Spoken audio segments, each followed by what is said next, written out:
Good afternoon, ladies and gentlemen. This is a live real-time broadcast of the Fed meeting about to hit the tapes in the next 30 seconds, the Fed rate decision and the outlook. You can see this is the E-minis, which I've talked about from day one, that every trader should track. You're seeing a 5-minute chart here going all the way back to last Wednesday, 1 week.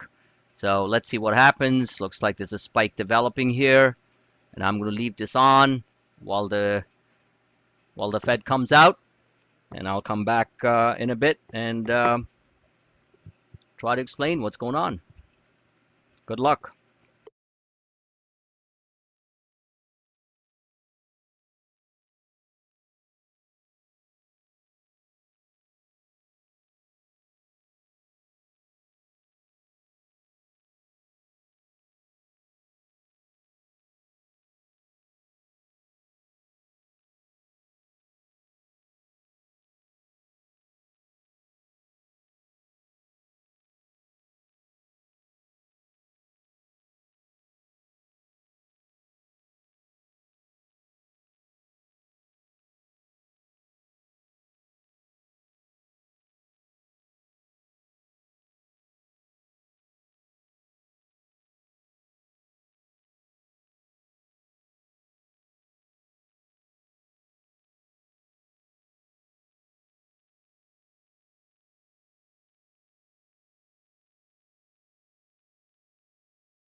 So we're starting to see a massive candle development here, which is extremely positive, and there we go. There we go. All right, now with this candle needs to move higher. Possible target right now 2170. All right, right there. It's not rocket science. You can do that on your own screens. It's a hammer reversal, big time, for now.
Now, on the 1 hour charts here on the E-minis, you can see the stochastics that are curling up, so that's a positive.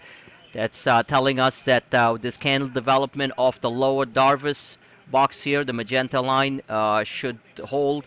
We need to cross over the 50 and the 34 that have been moving sideways, and we'll see.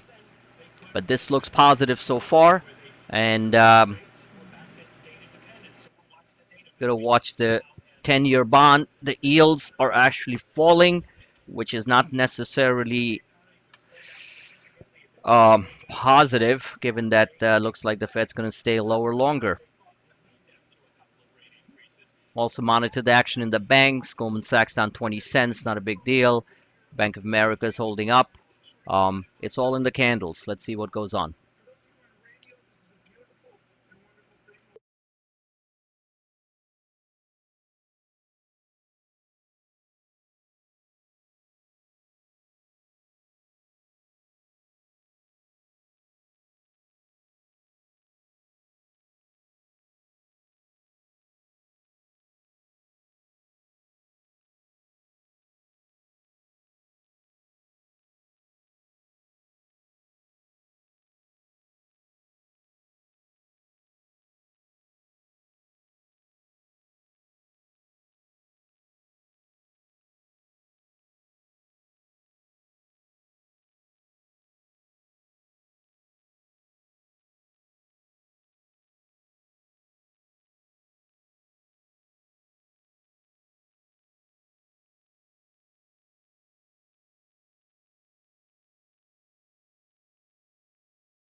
So as you can see, billions of dollars right now are going back and forth. The candle hammer reversal is intact. It's still red. We'd like to see a very sharp, full-bodied green in order to determine what goes on. You can also track the volume here to see there, green volume, turn green. See that? Right there, right there.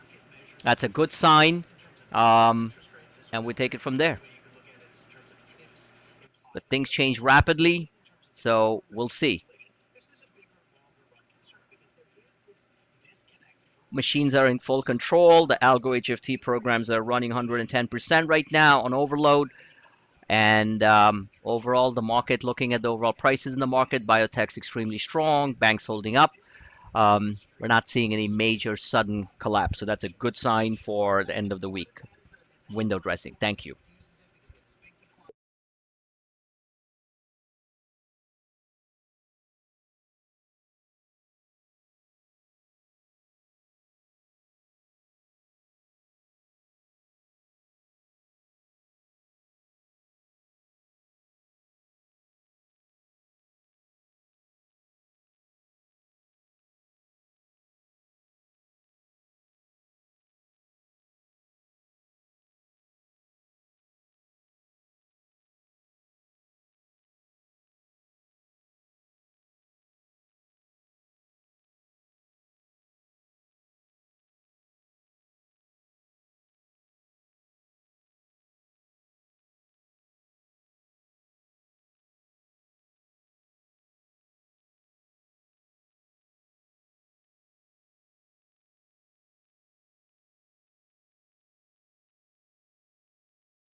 Now, here's something critically important. This is on the daily charts. I'm going to move this out for now. Okay. Um, this is certainly not. This is definitely telling us that on a swing basis, it's doing dumpster diving, the stows. So the market wants to go lower. So as you can see, the 1 hour charts are a different story. The daily charts are telling us a different story. This is telling us it wants to reset and reset fast. So if it's a reset, as I've explained in my video cast, you're looking at 2120. You're looking. These are the E minis, by the way. 2140. 2133 on the E-minis. And let's see if this bull consolidation channel uh, can contain any type of Fed move. As you can see, it's very mathematical, it's very precise, and of course, machines can move as fast in nanoseconds. We can't, but you can at least make a determination. Stows are telling us it probably wants to go lower, in which case we'll engage the mid-Bollinger, and then of course we have the retest of the 33, and sorry, that's Bloomberg in the back.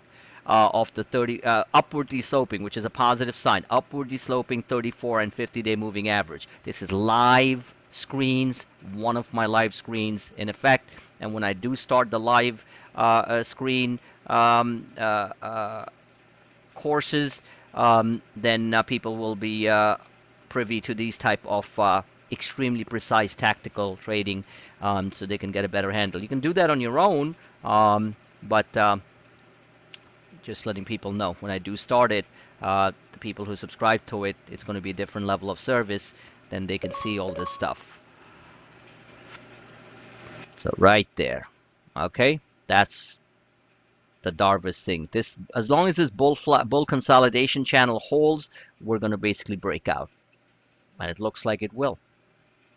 But I can't tell because the minute it slips and the algos will do it, we're going to slip real quick, and that's why we bought those cheap straddles. So whichever way one works, you take your profits on that. I would love to see a reset all the way down here. That would, wash out a whole bunch of things. The mean reversion would be done by then, and a retest of this breakout level here, which was ascending triangle, which I showed weeks ago, and that's where we broke out right here at that 2120 level on the E-minis. If that gets tested, then that's fantastic. All right. So that's what's tactical trading, profit management, all that good stuff. Review every single one of my posts that I put out there. Thank you for listening. Watch the fun till the 20 minutes are over. 7 more minutes left on this live screenshot.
Now, for very active traders on the 5-minute charts, this massive reversal candle is holding. And you can see that on the 5-minute, it's creating a big. There we go. All right. Looks like if this 5-minute crosses over the 2165 level, you're looking at about 2170 and back to the day's high.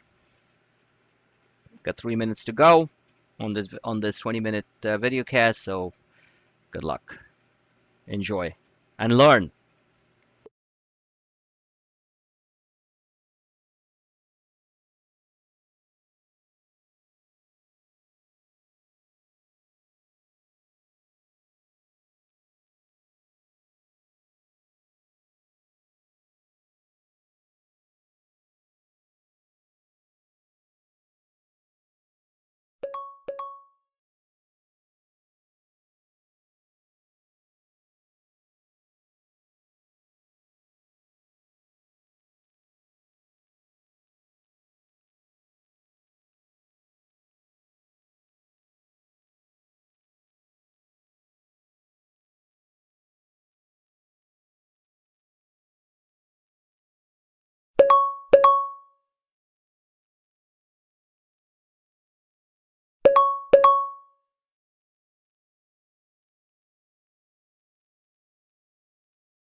In the last minute and a half, I just want to show you. So you can see here on the 15-minute thing for fast traders, we're getting overbought. Should expect to see a quick pullback of this level, the resistance here. See what happens right there. See that? There's your overbought conditions. However, the size of this candle has to be respected. We have what would be a good scenario for the bulls is this green candle has to surpass or at least come close to this big sell that was generated right after the Fed. Let's look at the 1 hour. That's a little bit. Remember, as you go on past the time frames, longer time frames, that carries more credibility, right? You're cutting out the short-term noise. So this is good. This is good. But once we get overbought on the 1 hour, they will sell.